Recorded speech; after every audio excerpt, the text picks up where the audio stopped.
మావా కొన్నిసార్లు సినిమా ఈవెంట్లలో వినిపించే మాటలు కంటే మనసు నుంచి వచ్చే మాటలే ఎక్కువగా హత్తుకుంటాయి. లెనిన్ ప్రీ రిలీజ్ ఈవెంట్ లో నాగార్జున గారు, అఖిల్ ఒకరి గురించి ఒకరు చెప్పుకున్న భావోద్వేగ క్షణాలు అక్కడున్న ప్రతి ఒక్కరిని కదిలించాయి. ఆ హార్ట్ టచింగ్ మూమెంట్స్ ఇప్పుడు చూద్దాం. అఖిల్ గురించి మాట్లాడాలి. ఈ కథ లెనిన్ సినిమా,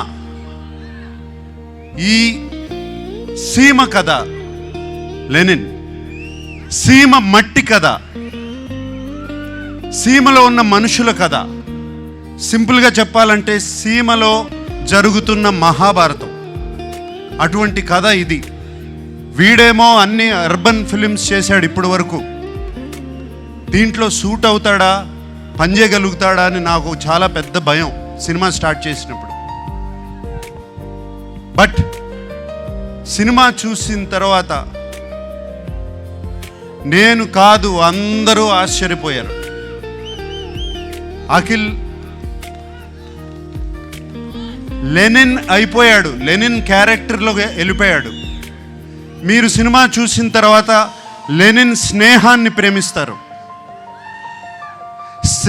లెనిన్ ప్రేమను ప్రేమిస్తారు, లెనిన్ పగను ప్రేమిస్తారు, లెనిన్ని మీరు ఇంటికి తీసుకువెళ్ళిపోతారు. మా అందరికీ సంతోషం అదే. మీకు సినిమాలో అఖిల్ కనపడడు, లెనినే కనపడతాడు ఆ క్యారెక్టర్లో.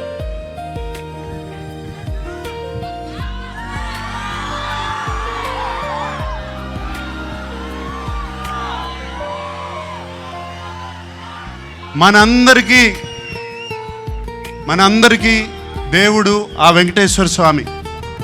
నాన్నగారు ఎప్పుడూ అంటూ ఉంటారు, ఆయనకి దేవుడు మాత్రం ప్రేక్షక దేవుళ్ళు అని. సో ఈ ప్రేక్షక దేవుళ్ళకి చెప్తున్నాను, ఇవాళ జూలై 10th వస్తున్నాం. మనవాడు కోడుతున్నాడు. Thank you very much. ఆఖరికి నేను నాన్నతో ఒక మాట అందాం అనుకుంటున్నాను. ఇక్కడతో ఆపేస్తాను నా స్పీచ్. ఇవాళ దీనికన్నా ఎక్కువ మాట్లాడను. ఈసారి 10 జూలై సినిమా మాట్లాడుతుంది, సినిమాయే మాట్లాడాలి. మనం ఏదైతే 2 సంవత్సరాల నుంచి కష్టపడ్డామో, ఈ రియాక్షన్ థియేటర్లో వచ్చినప్పుడు అప్పుడు మాట్లాడదాం. అప్పుడే మాట్లాడతాను నేను. సో నన్ను క్షమించండి, ఇంకా ఎక్కువ అరవట్లేదు, మాట్లాడట్లేదు. ఇవాళ మీ ఇంటోడ్లా వచ్చాను. నన్ను ఇంటికి తీసుకెళ్ళిపోండి, నేను హ్యాపీగా ఉంటాను. Thank you so much.